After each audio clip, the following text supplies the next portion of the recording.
Hello guys, आप सब कैसे हैं। और ये वीडियो आप सबके लिए बहुत ही इंपॉर्टेंट वीडियो है। इस वीडियो में I will tell you 5 most important rules for cracking multiple choice exams. तो चलिए शुरू करते हैं with the rule number 1। First rule जो है ये बहुत ही इंपॉर्टेंट रूल है। इनिशियली जैसे ही आपको पेपर मिलेगा you have to scan the paper. जैसे आप स्कैन करेंगे, स्कैन करते करते जो भी ईजिएस्ट क्वेश्चन आपको दिखाई देंगे आप उनको सॉल्व करते जाएंगे। ये ईजिएस्ट क्वेश्चन वो होंगे जो आप ओरली सॉल्व कर सकते हैं या बहुत ही कम कैलकुलेशन से आप उनको सॉल्व कर सकते हैं। तो इसका बेनिफिट क्या होगा? इसके कई बेनिफिट होंगे। सबसे इंपॉर्टेंट चीज़, आपका जो इनिशियल एक्सेलरेशन है वो बहुत बूस्टअप हो जाएगा। अगर आपका स्टार्टिंग एक्सेलरेशन बहुत अच्छा हो गया तो आपका कॉन्फिडेंस अप हो जाएगा। आपका कॉन्फिडेंस अप हो जाएगा तो पूरे पेपर के लिए आपका मोराल बूस्ट हो जाएगा।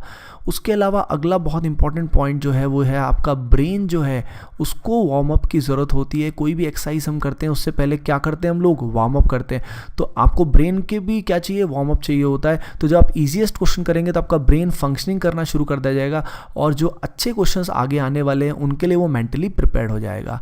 उसके अलावा जब आप पेपर को स्कैन करेंगे तो स्कैन करते हुए जो जो क्वेश्चन आपको मीडियम लेवल के लगते हैं उनके ऊपर आप एम लिख सकते हैं और जो आपको डिफिकल्ट लेवल के लग रहे हैं उनको आप डी लिख सकते हैं। ठीक है। अब पेपर में ये सेलेक्ट कर पाना कि कौन सा मीडियम है कौन सा डिफिकल्ट है, इसको स्ट्रेटेजाइज करने में टाइम लगता है। इसीलिए अभी से जो आप टेस्ट सीरीज दे रहे हैं, जो भी टेस्ट आप दे रहे हैं उनमें लगातार इस चीज़ को फॉलो करें, तब जाके आप फाइनल एग्जाम में ऐसा कर पाएंगे। ठीक है। तो इसमें इसका एक और बेनिफिट क्या हो गया? आप अपने पूरे पेपर की स्ट्रेटजी यानी प्लान ऑफ एक्शन बना सकते हैं और आपका जो सबकॉन्शियस माइंड है उसके अंदर ऑलरेडी उसकी प्लानिंग चल रही होगी। तो स्टार्टिंग आपकी बहुत ज़रूरी है अच्छी होना, इससे आपकी अच्छी स्टार्टिंग हो जाएगी। Second most important rule is read each question twice. एक क्वेश्चन को एक बार पढ़ना नहीं है, 2 बार पढ़ना है और 2 बार बहुत ढंग से पढ़ना है। बहुत सारी सिली मिस्टेक्स जो होती हैं उस वजह से हम बहुत सारे मार्क्स खो देते हैं क्योंकि नेगेटिव मार्किंग भी होती है। तो सिली मिस्टेक्स को अवॉइड करने का सबसे इंपॉर्टेंट तरीका है रीड ईच क्वेश्चन ट्वाइस। और जो ऑप्शंस हैं उनको भी आपको 2 बार चेक करना बहुत ज़रूरी है। जैसे कि फॉर एग्जाम्पल इस एग्जाम्पल की बात करते हैं। अब यहाँ पे क्वेश्चन लिखा हुआ है which of the following is not correct regarding forceful effects in the plasma membrane. तो इट इज़ क्वाइट ऑब्वियस कि हो सकता है अगर हम बहुत जल्दी पढ़ें तो यहाँ पे जो नॉट वर्ड है इसका हम ध्यान ही ना दें।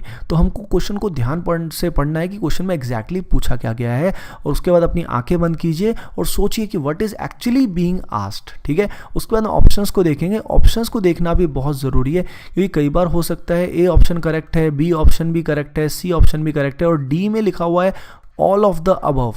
ठीक है। अब हमने जल्दी की और हमारा ए ऑप्शन आ गया, हमने ए को टिक कर दिया और आगे चलते बने, पर एक्चुअल में यहाँ पे बी भी सही था, सी भी सही था, तो correct answer was actually D. ठीक है। सिंगल चॉइस में D was the correct option.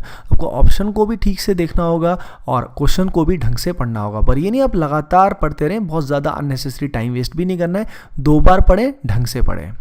Next point is most important, do not directly jump on to the options unless needed. देखिए खासकर साइंस से रिलेटेड एग्जामिनेशन में अगर आपको कोई प्रॉब्लम दिया हुआ है और अगर उसके ऑप्शंस आपको जैसे दिए हैं, ऑप्शन तो आपको दिए ही हुए हैं, तो अगर आप डायरेक्टली ऑप्शंस पे जंप करेंगे तो कई बार ऑप्शंस इतने क्लोज होते हैं कि आपकी जो थिंकिंग है that thinking will be manipulated by the options के हिसाब से आपका ब्रेन रास्ता बनाना शुरू कर देगा। हर एक ऑप्शन आपको ये बोलेगा कि मैं सही हूँ, दूसरा कहेगा मैं सही हूँ। तो आप अगर पहले ऑप्शंस को देखेंगे तो उसका बहुत नुकसान हो जाता है। Unless the question is choose the best option. अगर पूरा क्वेश्चन ऑप्शन बेस्ड ही है देन तो आपको जंप करना ही पड़ेगा ऑप्शंस पे। अदरवाइज अगर वो प्रॉब्लम है, जैसे फिजिक्स का कोई क्वेश्चन है, मैथ्स का कोई क्वेश्चन है, फिजिकल केमिस्ट्री का कोई क्वेश्चन है, तो आप पहले उसको सॉल्व करें और बाद में ऑप्शंस को देखें। नहीं तो आपका जो ब्रेन है वो मैनिपुलेट हो जाएगा, आपके दिमाग को, ब्रेन को बेवकूफ़ बना देंगे कौन? ऑप्शंस। तो ये बहुत इंपॉर्टेंट पॉइंट है जिस कारण स्टूडेंट्स बहुत गलती करते हैं।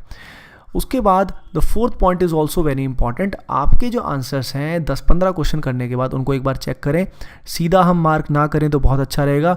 उसमें 10-15 क्वेश्चन में आप रीचेकिंग भी हो जाएगी, एक तरह से कहेंगे आपने गलती तो नहीं की हुई है, और उसके बाद उनको आप मार्क करें, mark them in the OMR sheet. Do not wait till the end to revise. End में अगर आप रिवाइज करेंगे तो उसका कोई बेनिफिट नहीं है, और साथ साथ रिवाइज करते रहेंगे और लगातार मार्क करते रहेंगे तो that will be the best thing. इसमें क्या होगा, लास्ट में आपकी OMR शीट में गलती होने के चांसेस भी मिनिमाइज हो जाएंगे। तो this is a very important thing you need to do.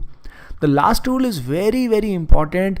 If you do not have any idea about the question and the negative marking is 25%, then you may go for guessing. देखिए अगर negative marking है ही नहीं तब तो gas आपको करना ही है, और अगर नेगेटिव मार्किंग 25% है then also you may go for intelligent guessing. सबसे पहले कोशिश कीजिए कि भाई आप ऑप्शंस को एलिमिनेट कर सकें. अगर आप ऑप्शन एलिमिनेट करेंगे और ऑप्शन एलिमिनेट करके अगर आपके पास 2 ऑप्शंस भी बच गए तो ज़रूर ऐसे क्वेश्चन को आप टिक करें. ठीक है, अब उसमें 1-2 की पॉइंट्स जो आप ध्यान रख सकते हैं कि इन जनरल अगर ऑल ऑफ द अबव या none of the above option है तो बहुत बार चांसेस होते हैं कि 50 से 52% केसेस में वो ठीक आता है. तो अगर आपको क्वेश्चन का बिल्कुल आइडिया नहीं है और आपको उसे अटेम्प्ट करना है, जैसे कि नेगेटिव मार्किंग नहीं है या बहुत ही कम है, तो ये ऑप्शन अगर दिए हुए हैं तो 50% चांसेस है कि वो पक्का सही होंगे.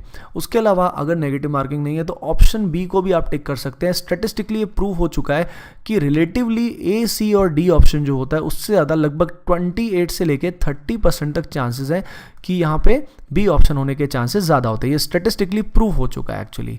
ठीक है, बाकी आई विल रिकमेंड कि आप गेसिंग ना करें अगर नेगेटिव मार्किंग काफ़ी ज़्यादा है तो.